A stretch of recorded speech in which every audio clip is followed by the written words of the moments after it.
Bon, nous sommes 2200 salariés d'Aulnay, c'est-à-dire une écrasante majorité dont vous faites partie, à avoir signé la motion demandant à la direction de s'engager par écrit devant le gouvernement à maintenir tous les emplois. Pour Aulnay, la fermeture voudrait dire la disparition de 4000 emplois en comprenant les CDI, les intérimaires, les sous-traitants comme Géodis, ISS, Magnéto, PNA, Avenance, etc. Et nous savons tous que dans le contexte actuel, si on se retrouvait au chômage, il nous serait très difficile de retrouver du travail. Car même si des grands groupes comme PSA licencient, ferment des usines, que dire alors des petites entreprises et des conséquences derrière? Beaucoup d'entre nous se retrouveraient dans des situations désespérées. L'idée même de fermer une usine comme Aulnay est inacceptable. Rien, vraiment rien ne peut le justifier. C'est une usine de conception moderne, une usine performante, même d'un point de vue capitaliste, et Varin le reconnaît lui-même, la qualité de la production est bonne. Alors, la direction voudrait nous amener sur un faux terrain, celui de la compétitivité. Mais même là, elle ne dit pas qu'Aulnay n'est pas rentable. Elle dit que c'est un problème du segment global, du segment B, c'est-à-dire la petite voiture. Ce qui est faux et archi faux.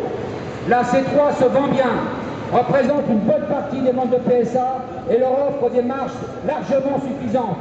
Sinon, comment aurait-il fait la bénéfice? Plus d'1 milliard de profit, 258 millions versés aux actionnaires. Si l'entreprise avait des difficultés financières, comment Varin aurait pu avoir l'inconscience et l'irresponsabilité de multiplier son salaire par 4? Sans compter toutes les aides que PSA a reçues du gouvernement. Sarkozy lui-même, dans son communiqué d'avant-hier, rappelle les 3 milliards de prêts, 1 milliard pour la banque à PSA, la suppression de la taxe professionnelle, les crédits d'impôt à la recherche, la prime à la casse, etc. C'est tellement énorme que personne n'est arrivé à chiffrer le montant exact.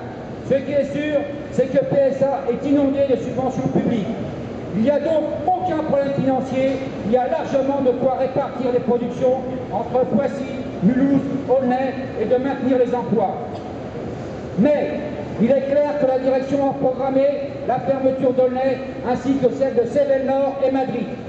Bien sûr, le document révélant les décisions prises en janvier 2010, je dis bien les décisions et non pas simplement quelques hypothèses de travail, eh bien cela confirme leur intention. Mais aussi on peut le constater, comme ceux qui m'ont précédé l'ont dit, sur le terrain, ce que fait la direction depuis des années. Non, il ne s'agit pas d'un vieux document, mais du plan à moyen terme de PSA, c'est-à-dire toute leur stratégie pour les 10 ans à venir jusqu'en 2020. À partir de maintenant, plus un salarié de l'usine ne pourra dire « je ne savais pas, je n'avais pas été prévenu ». C'est le rôle des syndicats que de prévenir les salariés et nous sommes fiers de l'avoir fait. Même si pour l'instant la direction ne veut pas le dire ouvertement, toutes leurs déclarations vont dans le même sens et montrent clairement qu'ils sont gênés. Ils n'arrivent même plus à mentir. On a pu voir le ministre de l'Industrie, Besson, et puis le Premier ministre Fillon se dire rassuré par les déclarations de Varin. Quant à Sarkozy avant-hier, dans son communiqué, il est resté plus prudent. Il ne s'est pas dit rassuré, mais s'est quand même fait le relais de PSA. Il est vrai que Sarkozy n'en est pas à son premier coup d'essai.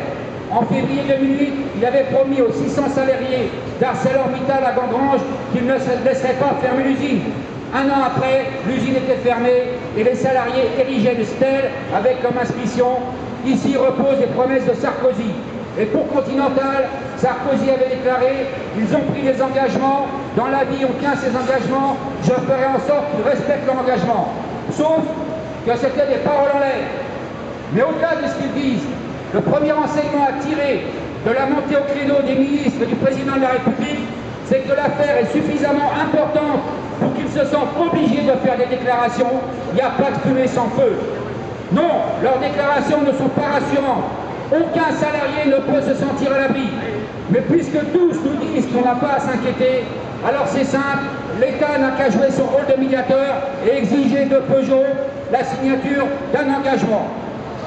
Je crois que tout le monde a compris que PSA voulait essayer de fermer cette usine. Mais certains pensent qu'il faut attendre que PSA le dise officiellement. Nous pensons à la CGT que cela serait une erreur qui pourrait nous coûter cher, très cher.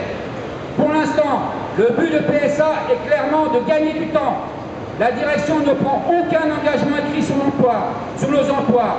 Elle cherche à jouer la montre en baladant les syndicats de réunion en réunion, de comité central au comité paritaire en groupe de travail.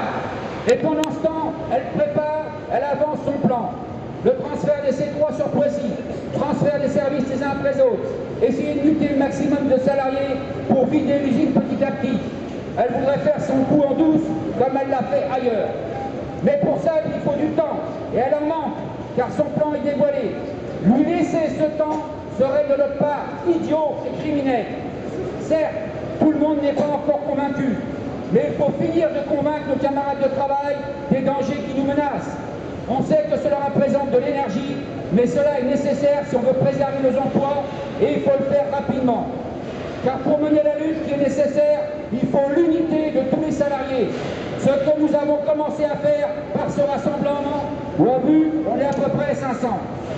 Quelle que soit la solution collective ou individuelle de chacun d'entre nous, nous n'avons une chance que si nous représentons une force. Et cette force ne peut venir que de notre nombre. C'est pour cette raison qu'il ne faut pas nous laisser diviser ni affaiblir par les départs successifs qui videraient l'usine. Nous sommes aujourd'hui près de 4000 sur le site avec les sous-traitants. Si nous sommes plusieurs milliers à nous mobiliser, nous pourrons les surveiller de près, exiger des réponses, des engagements écrits. Cela sera notre travail dès la rentrée. Nous vous donnerons rendez-vous dès le mois de septembre.